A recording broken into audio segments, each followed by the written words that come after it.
의미를 찾으면 안 죽는다라는 제목으로 하나님 말씀 증거하도록 하겠습니다. 오늘 시편 26편은 미련한 자의 완결편이다 이렇게 말할 수 있다는 것입니다. 그럼 누가 미련한 자입니까? 이거 구분을 좀 했으면 좋겠는데, 구별이라는 말하고 그다음에 분별이라는 말, 이 두 가지를 한번 구분해 보십시오. 구별이 뭡니까? 이게 겉만 보는 거죠. 그래서 어떤 배가 있으면은 좋은 배다, 나쁜 배다. 뭐 사과가 있으면 좋은 사과다, 나쁜 사과다. 이게 뭐 사과 살 때 구별하잖아요. 그죠? 이렇게 좋은 거 뭐 이렇게 보면서 이렇게 튼실하게 생겼다 이런 걸 보면서 사지 않습니까? 그걸 구별 그런다고요. 근데 분별은 지혜에 가까운 것인데, 분별은 뭐죠? 보이지 않는 것을 보는 거죠. 보이지 않는 내면 뭐 이런 걸 봐야 된다는 것입니다. 어떻게 알죠? 씨는 뭐 비슷비슷한데 씨를 심어놓고 다 자라게 되면은 그게 어떤 건지 알 수 있죠. 그런 것도 이제 분별 이렇게 말할 수 있다는 것입니다. 그래서 구별은 겉, 분별은 내면적인 거. 이 차이가 분명히 있죠. 그래서 지혜로운 사람은 분별력이 있다 이렇게 얘기를 합니다. 근데 거기서 멈추는 게 아니라 우리 크리스찬들은 한 단계 더 나가야 되겠죠. 하나님이 기뻐하시는 게 뭔가 그걸 봐야 된다는 거예요. 그걸 성별 그럽니다. 그래서 굳이 말한다 그러면 우리 인간은 네 가지가 다 있어야 돼요. 뭐 하나만 있으면 안 되겠죠. 크리스찬이라 그러면 겉을 보고도 판단해야죠. 구별할 줄도 알아야 되고 내면을 보고 분별할 줄도 알아야 되고. 그러나 그건 인간의 지혜죠. 거기까지는. 하나님께서 어떻게 보시느냐, 주님의 기쁨이 무엇인가 그걸 볼 줄 아는 것을 성별 이렇게 얘기를 한다라는 것입니다. 그러니까 지혜로운 사람들은 이 겉을 보는 구별과 내면을 보는 분별과 또 하나님의 눈으로 보는 성별이 다 있는 자고, 어리석은 사람은 뭐 겉에만 보겠죠. 그러니까 어리석다, 미련하다 이렇게 얘기를 한다라는 것입니다. 그래서 오늘은 미련한 자의 결정판, 껍데기만 보는 거죠. 그러면 미련의 반대말이 지혜로운데, 지혜롭게 해서 성별하기 위해서 필요한 게 무엇이겠습니까? 사랑이겠죠. 사랑하면 보입니다. 그래서 예수님이 사랑해야 내 제자가 된다 그러잖아요. 다 사랑해야 성별의 눈까지도 열리게 된다라는 것입니다. 그 중세 토마스 아퀴나스라고 있지 않습니까? 뭐 그들에게 누가 물었대. 하나님이 뭐 줄까? 솔로몬 같이 뭐 줄까? 그랬더니 그리스도만으로 충분합니다. 이게 이제 유명한 대답이거든요. 토마스 아퀴나스의 책도 엄청 나온 것 같아. 그 제목으로 그리스도만으로 충분합니다. 사랑이죠. 그러니까 그가 많이 본 거죠. 사랑해야 보이게 된다는 것입니다. 오햄이라는 선교단체 있지 않습니까? 오햄 청재, 우리나라에 자주 오셨는데, 조지 버워라고. 조지 버워가 그 선교사 또 목사 뭐 이렇게 동원가들 다 모아놓고 강의할 때 물었대요. 예수님 사랑하십니까? 그랬더니 그 지도자들 아니에요. 다 어떤 단체들 이끌어가는 지도자들 모아놓고 강의를 했는데도 불구하고 그분들이 쉽게 대답을 못 하더라는 거예요. 예수님 사랑하십니까? 그때 엉뚱한 소리 하더래요. 나 열심히 뛰었습니다. 나 요즘에 프로젝트 열심히 하고 있습니다. 구제사역 잘하고 있습니다. 그때 조지 버가 그런 얘기 하더라고요. 예수님 사랑한다는 거에 대해서 충격받더라는 거예요. 사람들이. 그 대답 못 하더라는 거예요. 일한 것만 잔뜩 나열하더라는 것입니다. 껍데기죠. 그러면서 그런 얘기를 해요. 왜 많은 선교사들, 왜 많은 목사들이 지치는가? 사랑 없이 일하니까 지친다 그런 얘기를 해요. 이게 한 10여 년 전에 15년 전쯤 되겠네요. 되게 충격적인 얘기였습니다. 많은 사람들이 왜 지칩니까? 사랑 없이 일하면 다 지치게 돼 있다라는 것입니다. 그러니까 하나님 사랑하지 않아서 목사들이 지친다. 이게 되게 중요한 메시지라고 생각해요. 사랑하면 성별까지 하나님의 눈까지도 열리게 된다. 잊지 않았으면 좋겠습니다. 여기 1절 보면은 영예라는 말이 나오는데 카보드란 말입니다. 무게, 영광이라는 말이 이제 무게란 뜻이죠. 무게. 참편의 무게를 감당하지 못한다 그런 얘기 있지 않습니까? 참편이 되면 뭐래요? 참편의 무게를 감당 못하면 그냥 쓰러지는 거죠. 그릇보다 더 무거운 거를 주면은 쓰러지게 돼 있죠. 하나님께서 여러분들 챔피언 되기를 원하십니다. 챔피언의 무게를 감당할 수 있는 지혜자 되십시오. 하나님 사랑하는 거예요. 겸손함 이런 게 챔피언의 무게를 감당할 수 있는 거거든요. 2절 보니까 까닭 없는 저주 그랬는데 무죄한 자를 해코지하려고 하는 태도겠죠. 말과 말씀 다 힘이 있죠. 말씀이라고 할 때 다바르, 디비알, 다바르 이거 힘이 있는 말씀 아니에요? 말씀으로 세상을 창조하시고 말씀으로 지금도 주관하고 계시잖아요. 하나님 말씀에 힘이 있습니다. 그거 믿죠? 근데 하나님 형상대로 지음받은 우리도 말에 힘이 있다라는 것입니다. 그러니까 말을 갖다가 까닭 없는 저주로 쓰면 안 되겠죠.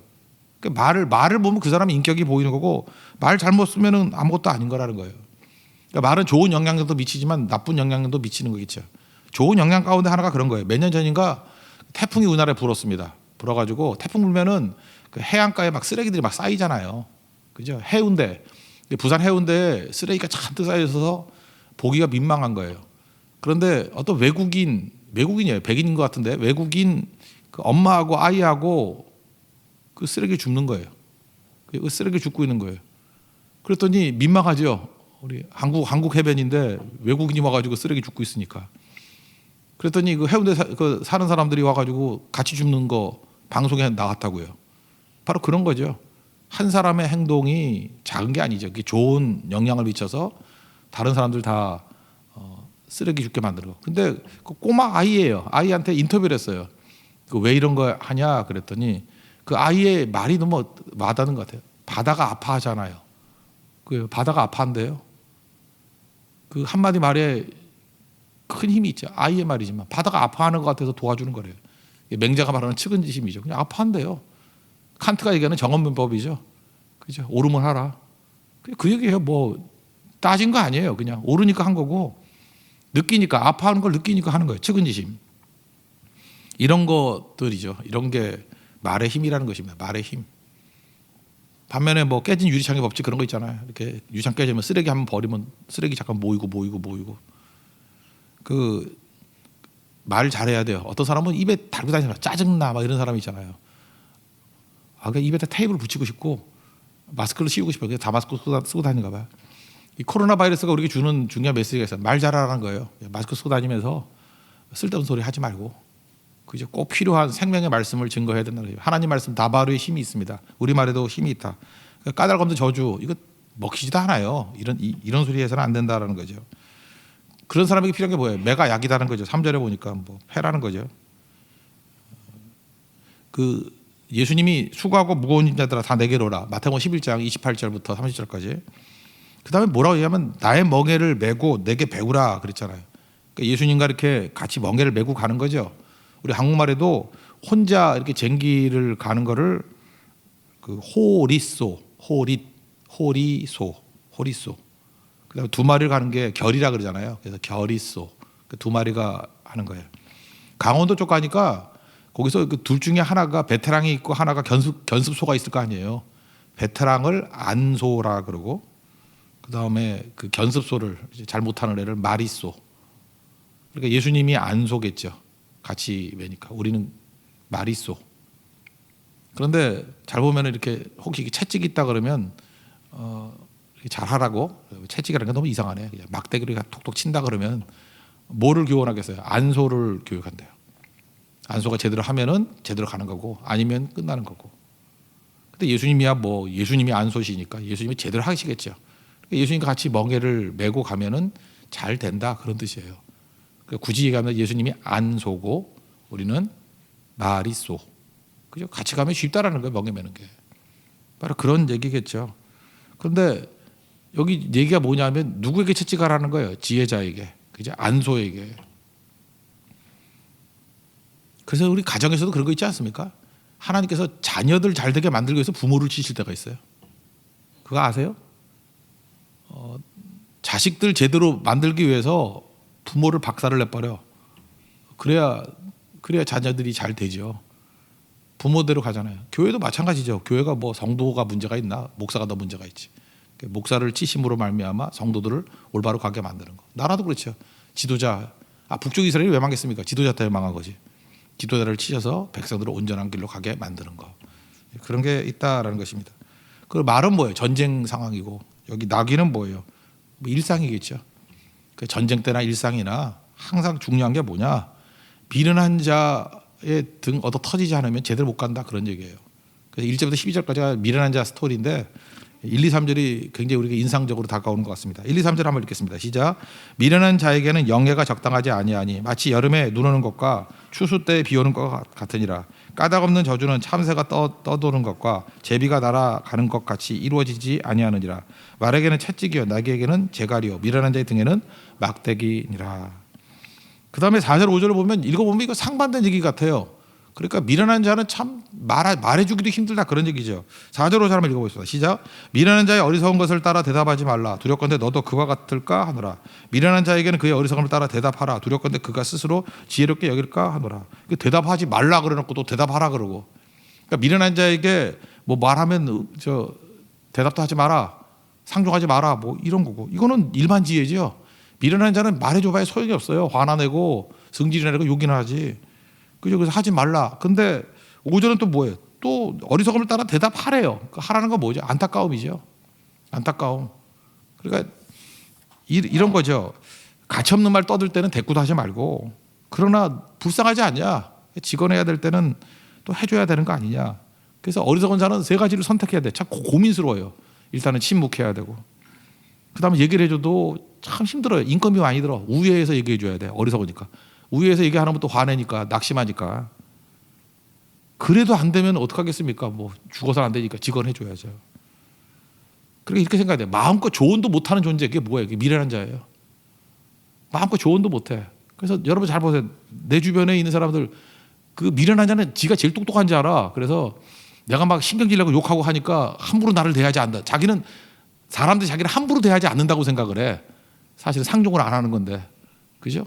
함부로 대하지 않으니까 내가 이렇게 좀 세게 나가야 나를 대우해. 대우가 아니에요. 버린 거지. 관계가 끊어진 거지. 그러니까 미련한 자죠. 이런 일을 벌인다라는 것입니다. 그 다음에 이제 미련한 자 데리고 동역하는 게 얼마나 힘든지 뭐 얘기하는 게 6절부터 나오는데, 미련한 자에게 이제 이렇게 메신저 역할을 한단 말이에요. 기별을 하는 것은 자기의 발을 베어 버린가 해를 받은 것 같다. 그러니까 일 맡기면 뭐 제대로 못한다. 공부 못하는 사람 얘기했잖아요. 범이 다 공부 안 하고도 시험 본다니까. 그래도 안 죽는다는 걸 계속해서 공부로 체득해요. 그래서 체험적인 신앙이에요. 안 죽는다는 거. 그러니까 중요한 일을 맡겨놓으면 반드시 일이 망치겠죠. 그죠? 그래서 배제시키는 거 아니에요. 그러니까 지혜로운 지도자는 절대 그런 사람한테 일을 안 맡기죠. 허드렛 일, 부분적인 일, 소위 말하는 삽질만 시키겠죠. 왜? 노동력 외에는 쓸모가 없기 때문에. 전체 일 했다간 큰일 나잖아요. 그게 미련한 자라는 거예요. 그렇게 써야 된다는 거고, 어느 정도냐 이렇게 얘기하잖아요. 저는 자의 다리 힘이 없잖아요. 그러니까 힘이 되지 못한다, 그런 얘기죠. 미련한 자의 입의 잠언도 그렇다고. 말만 하면 분쟁만 일으키고, 영이 아까도 이제 카보드라고, 이게 무게를 감당하지 못한다. 그 물매가 이렇게 물매 걸어가지고 던져야 되는데, 이거 원뜻이 돌멩이에다가 이렇게 묶어가지고 던진대. 돌멩이를 이렇게 끈으로 묶어가지고 돌리는 순간에 딴 데로 튀죠. 이 잘못, 물매가 이렇게 거는 게 있잖아요. 이렇게 탁 들어가지고 그 원심력에 의해서 살짝 얹어놓으면, 돌리면은 탁 놓으면 날아가는 거 아니야. 설명을 모르는가 보네. 근데 바보는 돌멩이를 묶는데, 이렇게 묶으면 이렇게 돌리면 앞으로 안 가고 뒤에 있는 사람이 맞겠죠. 어디서 맞을지 모르죠. 더 공포죠.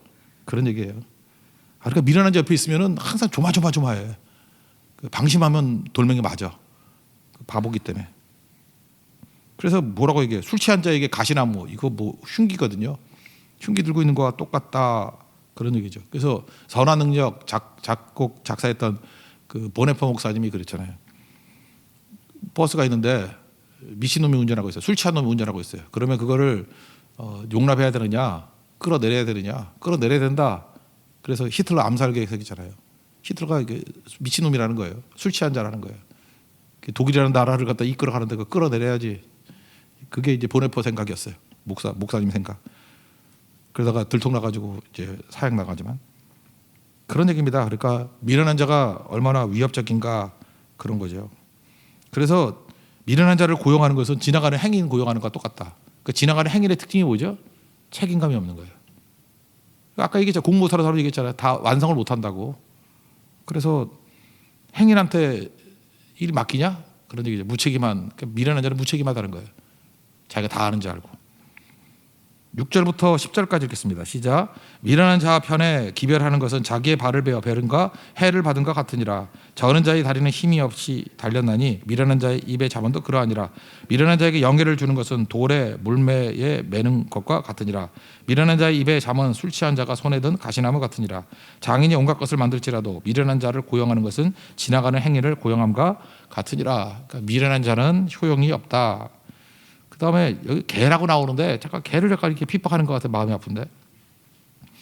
이방인이라는 뜻이죠. 이방인. 개는 이방인. 그래서 이방인의 특징이 뭐예요? 실패를 반복하는 거예요. 저 옛날에 그런 소리 많이 했는데, 그죠? 똑같은 실수를 반복하면 이방인이라고. 이방인이라는 게 뭐예요? 성경은 개라고 표현하는 거예요. 토했던 거 또 먹고, 토했던 거 또 먹고. 그 예수님도 비유했잖아요. 개는 토했던 것을 또 먹는다. 반복하는 거. 그래서 failing forward라는 게 있잖아요. 실패를 통해서 배우라. 실패를 통해서 앞으로 전진하라. failing, 실패 계속해가면서 forward, 앞으로 가라고. 시험 또 얘기 한번 해볼까요? 공부를 안 했더니 찍잖아요. 찍어서 틀린 것과 풀어서 틀린 거는 달라요. 찍어서 틀린 거는 그 문제가 또 나오죠. 그럼 또 찍을 거 아니야. 또 틀려요. 개예요, 개. 찍어서 틀려도 수준이 다른 거예요. 근데 풀어서 열심히 문제를 풀었어요. 풀었는데 뭘 착각을 해가지고 틀렸어. 그럼 그 다음에 나오면 안 틀려요. 그래서 찍어서 틀리지 말고 틀리더라도 풀어서 틀린 건 가치가 달라요. 그래서 수학같이 옛날에 뭐 답안지 이렇게 풀이 과정이 있는 거는 답이 틀리더라도 풀이 과정이 굉장히 맞으면 한 90% 정도 점수를 주는 경우가 있다고요. 왜냐하면 이건 다 틀린 게 아니거든요. 풀어서 틀린 거기 때문에. 그러나 찍어서 틀린 거는 가치가 없다. 그런 거죠. 그리고 아까도 얘기했잖아요. 이 미련한 자의 특징은 지가 최고인지 안다니까. 자기가 최고인지 알고 배우기를 거절하고, 아까도 얘기했죠. 막 욕하고 막 이렇게 해서 사람들이 조언을 안 하는 거를 나를 무시 안 한다고 생각하고, 사람은 이렇게 살아야 돼. 역시 무시 안 나가려면 막 폭언도 가하고 이러고 살아야지 날 무시하지 않지. 누가 날 무시해. 사실 관계가 끊어진 건데 모르는 거예요. 바보죠. 조언도 못할 상대가 돼버린 거 아니에요. 성장이 없겠죠. 11절과 12절 읽겠습니다. 시작. 개가 그 토한 것을 도로 먹는 것 같이 미련한 자는 그 미련한 것을 거듭 행하느니라. 내가 스스로 지혜롭게 여기는 자를 보느냐. 그보다 미련한 자에게 오히려 희망이 있느니라. 미련한 자의 특징, 핵심이죠. 스스로 지혜롭게 여긴다. 나는 더 배울 게 없어. 내가 제일 옳아. 그래서 조언하는 자를 대적으로 여겨요. 그죠? 이게 미련한 자다. 그다음에 이제 13절부터는 미련한 자의 특징 세 가지라고요. 게으름, 다툼을 일으키는 자, 말쟁이 세 가지예요. 그러니까 이런 거를 극복해야 된다는 거예요. 우리의 미련성. 미련하면 뭐 딴 사람이 나지요. 내가 미련한 거죠. 게으름 극복, 다툼 일으키는 거 극복, 말쟁이 되는 거 극복. 먼저 미련한 자의 결과 게으름입니다. 프란시스 베이컨이 얘기를 했죠. 세 종류의 인간이 있다고. 동물에 비교했어요. 거미형 인간, 개미형 인간, 꿀벌형 인간. 이거 너무 따지지 마세요. 뭐 이렇게 속성을 따지지 말고 그냥 베이컨이 얘기했던 대로 해요. 베이컨이. 거미는 이렇게 거미줄 쳐놓고 함정에 빠지게 만드는 거죠. 나쁜 인간을 얘기해요. 거미형. 혹시 가수 거미를 좋아하는 분들 죄송합니다. 근데 그런 거 아니에요. 그죠? 이렇게 거미줄 쳐놓고 누구 죽이려고 하는 거. 최악의 인간. 베이컨 얘기예요. 개미형 인간은 열심히 일해서 자기 위해서만 사는 거. 그죠? 이렇게 욕심만 가지고 자기 혼자 살겠다가 하는 거. 꿀벌은 남 먹여주는 거. 그러니까 그 교훈만 받아들이라고요. 그래서 베이컨이 얘기하는 인간형은 적어도 거미는 돼서는 안 된다는 거예요. 그러니까 꿀벌형 인간이 돼야 된다. 그런 얘기죠. 개미도 안 되죠. 자기 혼자 살겠다고 하는 건 크리스찬은 아니라는 거죠. 그러니까 그런 얘기입니다. 그러니까 열심히 꿀벌은 뛰어가지고 그 도와주는 거죠. 꿀벌 얘기가 있는데 꿀벌 한 마리가 평생 모으는 꿀이 반 스푼이래요. 반 스푼. 숟가락이 있잖아. 반 스푼. 그러니까 여러분들 꿀을 갖다가 이렇게 한 숟갈을 퍼 먹을 때 벌꿀 두 인생을 먹는 거예요. 그죠? 인생이 아니라 벌생이네 벌생. 예. 두 마리의 벌이 태어나서 죽을 때까지 모았던 걸 먹는 거라고. 고맙게 먹어요. 그래서 꿀을 함부로 먹으면 안 돼요. 그죠? 아, 꿀 두 마리, 벌꿀 두 마리가 평생이란 걸 먹는구나. 그런 거죠. 그러니까 고맙죠. 고맙다고. 그런 것들을 꼭 생각하고 있어야 된다라는 것입니다. 그 다음에 이제 예수님이 그 달란트 비유에서 마태복음 25장에서 한 달란트 받은 사람은 뭐라 하냐면 악하고 게으른 자라 그랬잖아요. 게으름이 곧 악이에요. 근데 왜 악이냐 하면은 주인에 대한 생각이 잘못됐죠. 주인은 악한 사람이라고. 그죠? 냉정한 사람이고 짠 사람이라고. 심지 않은 데서 거두는 나쁜 사람이라고. 이런 생각. 그 생각이 틀린 거라니까요. 일 안 한 게 문제가 아니라. 그게 딴 게 묻은 거죠. 똑같은 게 나와요. 게으른 자의 특징은 뭐냐 하면 몸이 게으른 게 아니라 게으른 자의 이 두개골을 뽀개보면 그 안에 뭐가 나오냐 하면은 악한 생각이 있다니까. 악한 생각.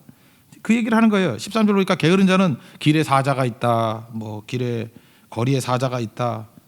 이게 무슨 얘기예요? 외부 세계를 적대적으로 인식하는 거예요.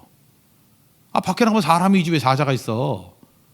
근데 이제 교회를 잘 못 나오는 거야. 교회 오면은 사자가 설교한다 이러는 거예요. 그죠? 식당에도 못 들어가는 거예요. 호랑이가 밥을 하고 있다? 뭐 이런 거예요. 그죠? 파파는 여자 집사님들 갔다가 아니 그 호랑이라 그러면 어떡해. 그죠? 그다음에 여기서 뭐 나눠주는 사람을 늑대가 나눠주고 있다. 여우가 온도를 재고 있다. 이러면 그 힘들잖아요, 그죠? 근데 사람은 그렇게 생각한다니까. 오면 전부 다 적대적인 세력을 여기는 거예요. 그러니까 무슨 얘기입니까? 이게 게으름이라는 게 타자를 적으로 여기는 거예요. 그러니까 관계 단절이 이루어지는 거죠. 그러니까 14절 보니까 침대에서 뭐 뒹군다 그 얘기 아니에요? 새로운 세계를 향해서 나가지 못해요. 그죠? 침대 밖을 나가지 못해. 새로운 세계에 대한 도전을 못하는 거예요. 도전을. 그러니까 손에서 입으로도 안 갈라 그래요. 의욕이 없는 거예요. 이게 게으름이에요. 그러니까 게으름의 문제는 뭐예요? 정신 문제예요. 정신 문제. 의미를 다 잃어버리는 거. 그런 거겠죠. 그래서 제가 누누이 말씀드리잖아요. 그 노숙자가 왜 노숙자가 되냐면 가난하기 때문에 노숙자 되는 거 아니라니까요. 가난도 해야 되겠지만 가난 플러스 관계 단절이에요. 그러니까 가족도 안 돌아보고 친척도 안 돌아보고 아무도 안 돌아볼 때에 가난하면 노숙자 되는 거예요.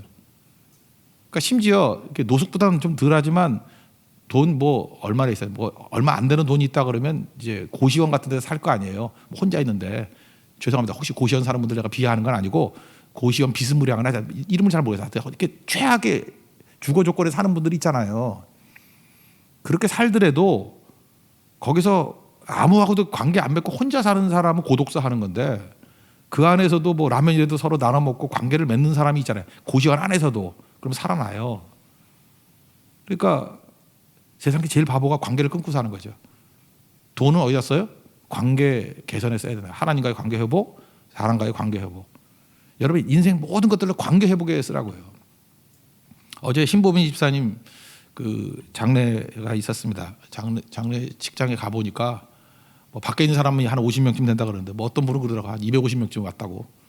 그래서 주변에 있는 사람들이 어떤 장관님 돌아가셨어요. 그러면서 왔더라고요. 그죠? 33살에 한 여자 집사님이 소천하셨는데 사람들이 이렇게 많이 오고 거기서 느낀 게 뭐냐면 이거예요. 여러분 그 장례식장 보면 알잖아요. 잘 산 거거든요. 좋은 관계를 맺고 있는 거거든요. 그거 재산 아니에요? 바보들은요. 이런 교인과의 관계, 이런 성도와의 뜨거운 사랑 이걸 우습게 여겨요. 그래서 관계 끊어버리고 잠수 타고 지못 들어 살고 그걸 뭐라 그러죠? 미련한 자. 여자는 미련한 년이에요. 알아요? 미련해도 그런 미련한 게 없다고. 피라미드 그런 거 하지 말라는 이유가 뭐예요? 관계가 다 끊어져 버린다니까. 돈 좀 생기고. 그러니까 미련한 자의 특징이 뭐예요? 게을러지는데 관계가 다 끊어져 버려요. 그리고 나이 좀 들어가지고는 새로운 친구 못 사귄다니까요. 있는 관계도 잘 유지를 해야 되는데 왜냐하면 다 죽는다니까 근처에 있는 사람들이. 그러니까 새로운 관계를 맺어간다는 것도 힘든 일이지만 있는 관계 유지하는 거 그걸 깊어지는 거 그 관계 속에서 또 다른 관계가 생기는 건데 이걸 모르는 거죠. 미련함에선 적어도 벗어나야 됩니다. 그죠? 13절부터 16절까지 읽겠습니다. 시작. 게으른 자는 길에 사자가 있다. 거리에 사자가 있다 하느니라. 문짝이 돌저기를 따라서 도는 것 같이 게으른 자는 침상에서 도느니라. 게으른 자는 그 손을 그릇에 넣고도 입으로 올리기를 괴로워하느니라. 게으른 자는 사리에 맞게 대답하는 사람 일곱보다 자기를 지혜롭게 여기느니라. 또 미련한 자의 특징이 있잖아요. 또 자기를 지혜롭게 여긴대요. 그러니까 미련한 자의 특징은 뭐예요? 이렇게 살다가 세계를 다 적대적으로 여기다가 아무 의미를 못 찾는 거죠. 미닝, 그죠? will to meaning. 우리는 의미를 찾는 존재인데, 의미에 대한 존재인데, 제가 얘기했죠. 프랑스의 그 아베 피에르라는 신부가 있나요? 아베 피에르. 아베 피에르 얘기 중에 유명한 얘기가 있잖아요. 어떤 그 이분 1912년생이니까 옛날 사람이에요, 그죠? 100년 전 사람이에요. 그러니까 돌아가시기는 얼마 전에 돌아가셨는데, 하여튼 1912년생이에요. 그러니까 어떤 분인지 알겠죠? 아베 피에르. 청년이 와가지고 상담한다고 왔어요. 저도 이제 목사니까 상담 많이 받는데 이번에 배운 게 많아요. 그랬더니 이제 죽겠다는 거예요. 자살하겠다고. 그러면서 이제 죽을 이유를 쭉 설명하는 거예요. 뭐 어려움도 있고 고생도 있고 뭐 주변 놈들 나쁜 놈들이 있고 사기당하고 부당한 대우 당하고 단절당하고 부모도 나를 버렸고 뭐 잔뜩 얘기를 하는 거예요. 그죠? 그랬더니 이 아베 피에르가 쭉 듣더니 죽어야겠네 그랬어요. 죽어야겠네. 그죠? 너 같으면 죽을 수밖에 없네. 죽자, 죽어. 그랬어요. 내가 도와줄게. 그리고 걔가 이제 벙찐 거죠. 원래 그러면 그런 상담하면 이제 죽지 말라 그래야 되잖아요. 그죠? 죽어. 그래서 그리고 이거 벙찐 거예요. 근데 기왕 죽을 거 나 일손이 부족하니까 나 좀 도와줘다 죽어. 그랬어요. 이 아베 피에르가 했던 일이 엠마오 공동체라는 거에서 이렇게 가난한 사람 집 지어주는 일들 했어요. 그래서 이 청년이 시한부로 요 집만 짓고 죽어 그랬다고요. 근데 그 집 짓고 난 다음에 의욕이 생겨가지고 안 죽었어요. 옆에 집도 짓고. 이게 참 유명한 얘기라고요. 그때 그 자살했던 청년이 나중에 얘기하는 거예요. 만약에 아베 피에르가 설교 쪽으로 나한테 얘기했다 그러면 자기 죽었대요. 분명히. 결심이 완고해 있던 사람이니까. 또 돈 몇 푼 주면서 이거 갖고 힘내. 그래서 죽었대요. 돈 갖고 살리는 거 아니에요. 설교로 살리는 거 아니라니까요. 그에게 뭘 준 거죠? 아직 모르는 의미를 준 거예요. 의미. 삶의 의미를 준 거예요. 살아나죠. 또 이 설교 듣고 여러분 따라할까 봐 내가 걱정이 돼요. 그죠? 너 가가지고 죽어 이러면 진짜 죽어요. 여러분들은 그런 고수가 아니기 때문에 말 조심하고 아무나 하는 거 아니에요. 아무나. 예, 이건 정말 깊이 있는 사람이 하는 건데 따라하지 말아요. 예, 따라하지 말고 아베 피에르 정도 하는 거예요. 이건. 근데 결국은 뭐예요? 어떤 방식이든지 의미가 부여되면 살 수 있다 그런 거죠. 게으름은 뭡니까? 의미 없는 거. 생각의 병듦 그런 거겠죠. 그다음 다툼인데 개이죠. 개 귀를 잡으면 묵니다. 우리 집에 키우는 개도 귀 세게 잡아당기면 상태 좋을 때 이렇게 친해지고 눈을 맞추고 있을 때나 가만히 있지 잡으면 주인도 몰라 그래요. 근데 야생개 귀를 잡으면 100% 물립니다. 그죠? 그런 거죠. 뭐랄까 저기 길 지나가다가 상관없는 다툼에 끼는 게 이렇게 개 귀 잡는 거와 똑같다. 이게 무슨 뜻인지 모르면 한번 잡아보세요. 예, 그러면 체험적인 신앙이 될 거예요. 그 다음에 뭐 막말하고 난 다음에 이런 거 있죠. 말 함부로 하고 난 다음에 장난이야 뭐 이러는 거. 그죠? 우리 그런 말 있죠. 뭐 폭언 막 다 하고 난 다음에 나는 뒤끝이 없어. 폭탄 던져놓고 뒤끝이 없대. 자기는 뒤끝이 없지. 다 죽어 있는데. 그러니까 함부로 다툼 일으키면 안 된다는 거죠. 화를 내는 사람이 있죠. 화를 내는 사람.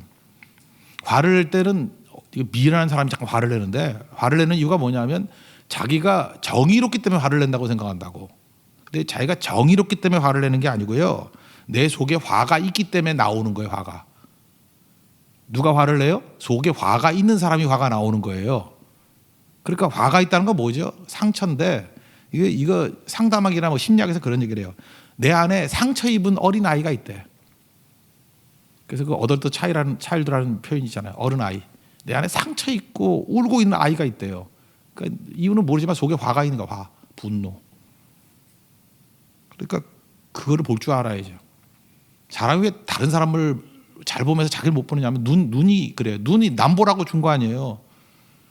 눈으로 나를 볼 수가 없잖아요. 그래서 지혜로운 거는 다른 사람의 모습을 통해서 나를 볼 줄 아는 성찰의 기회를 삼는 게 되게 중요한 건데 그걸 잘 못하는 거죠.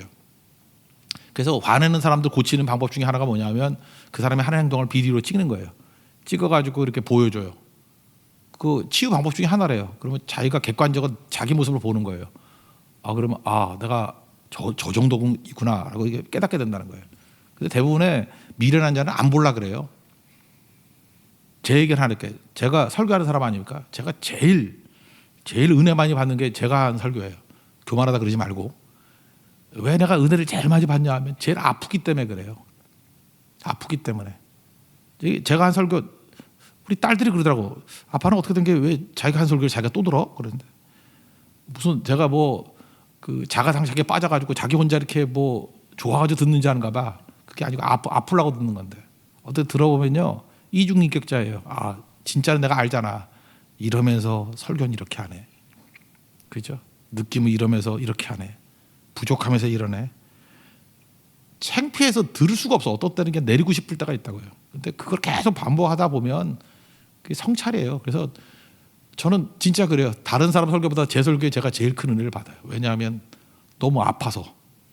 그죠? 성찰의 기회를 삼아야죠. 다른 목사님 설교 들으면 은혜를 받아. 근데 제 설교 들으면 아파요. 말도 안 되는 걸 알기 때문에. 성찰이에요, 성찰. 힘들어도 해야죠. 저는 이런 생각을 해요. 아까도 얘기했죠. 미련한 자에게 일 맡기는 건 바보라 그랬죠. 행인에게 일 맡기는 거 똑같다고. 하나님이 미련한 거죠. 하나님이 어리석은 거죠. 왜? 전 그런 거 묵상해요. 왜 나 같은 자에게 맡겼나? 제가 미련한 자거든요. 미련한 자한테 왜 사역을 맡겨? 그게 사랑이에요. 하나님의 미련함의 대표적인 게 십자가 아닙니까? 그죠? 죄인들 위해서 왜 죽어? 그게 그래서 고린도서 1장 25절 하나님의 어리석음이라고 표현해요. 그죠? 하나님의 어리석음이 사람보다 지혜롭고 하나님의 약하심이 사람보다 강하니라. 하나님이 어리석어진 거예요. 하나님 모르나? 하나님이 만약에 지혜롭다 그러면 진짜 지혜로만 나간다 그러면 우리 다 죽여버려야지. 우리 약속 어기고 배신하는 자들인데. 근데 하나님의 어리석음이 우리 살린 거예요. 그렇다 그러면 우리가 하나님 믿고 의지하면 우리도 미련하기보다는 어리석기보다는 사랑이라고 표현하는 그 어리석음으로 들어가게 된다고. 목회도 하다 보면 그래요. 일반 지혜가 있어. 그래서 똑똑한 사람들 있잖아요. 그런 사람에게 조언해줘. 그럼 팍팍 자라. 그리고 바보들한테 침묵해. 그걸 처세술이라 그래요. 그러면 평화롭게 잘 가요. 근데 어느 순간 은혜가 깊어지면요. 알아요. 그 사람 화낼 거. 그 사람 싫어하는 거. 그런데도 눈물 머금고 말을 해줘요. 그때 느끼는 게 뭔지 알아요? 이게 하나님의 어리석음이구나. 부모들은 그러잖아요. 부모의 어리석음이 있어요. 그래서 자녀들이 크는 거예요, 거기서. 하여튼 이 다음 단계를 넘어갈 수 있는 그런 모습이 있기를 원합니다. 그것도 한번 읽어보죠. 17절부터 21절까지 읽겠습니다. 시작. 길로 지나가다가 자기와 상관없는 다툼을 간섭하는 자는 개의 귀를 잡는 자가 같으니라. 횃불을 던지며 화살을 쏘아서 사람을 죽이는 미친 사람이 있나니 자기 이웃을 속이고 말하기를 내가 희롱하였노라 하는 자가 사도 그러하니라. 나무가 닿으면 불이 꺼지고 말쟁이가 없어지면 다툼이 쉬느니라. 숯불위에 숯을 다는 것과 타는 불에 나무를 다는 것 같이 다툼을 좋아하는 자는 시비를 일으키느니라. 그러니까 다툼 일으키지 말고 사람 살리는 자가 되라. 그리고 말쟁이 되지 말라 이런 거죠. 말쟁이의 특징이 뭐냐면은 도금한 거래요. 은을 입은 톡이라 그러는데 도금 인생이 있죠. 진짜는 아닌데.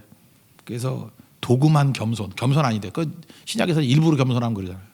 겸손도 아니야. 근데 겸손한 척하는 거. 도금한 겸손. 진실하지도 않아. 근데 진실된 척하는 거. 도금된 진실. 이거 안 된다는 거죠. 말 조심합시다. 이거 시간 많이 가니까 쭉 읽고 마치죠. 그냥 마지막에 맨날 했던 얘기니까. 22절부터 28절까지 읽겠습니다. 시작. 남의 말 하기를 좋아하는 자의 말은 별식과 같아서 뱃속 깊은 데로 내려가느니라. 온유한 입술에 악한 마음은 낮은 은을 입힌 톡이니라. 원수는 입술로는 꾸미고 속으로는 속임을 품나니 그 말이 좋을지라도 믿지 말 것은 그 마음에 7가지 가증한 것이 있음이니라. 속임으로 그 미움을 감출지라도 그의 악이 회중 앞에 드러나리라. 함정을 파는 자는 그것에 빠질 것이요 돌을 골리는 자는 도리어 그것에 치리라. 거짓말하는 자는 자기가 해한 자를 미워하고 아첨하는 입은 패망을 일으키느니라. 남의 말 좋아하는 사람 별식과 같다. 이거 하나만 좀 느낀다 그러면 이상한 게 남의 얘기했던 것들은 잘 기억이 안 나는데 그 남의 말 남 욕했던 것들은 내 친구가 나한테 남 욕했던 거 30년 전 것도 지금도 기억이 나. 그 참 이상하죠. 그러니까 죄인이에요, 죄인. 그죠? 별식과 같다. 별식 너무 좋아하지 말고 주식 드십시오. 우리의 주식은 하나님 말씀이고 남의 말 하는 건 별식인데 망하게 만드는 거예요. 그죠? 하나님 말씀으로 잘 살아가는 종들에길 바랍니다. 자리에서 일어나겠습니다. 선한 능력으로 찬양하겠습니다.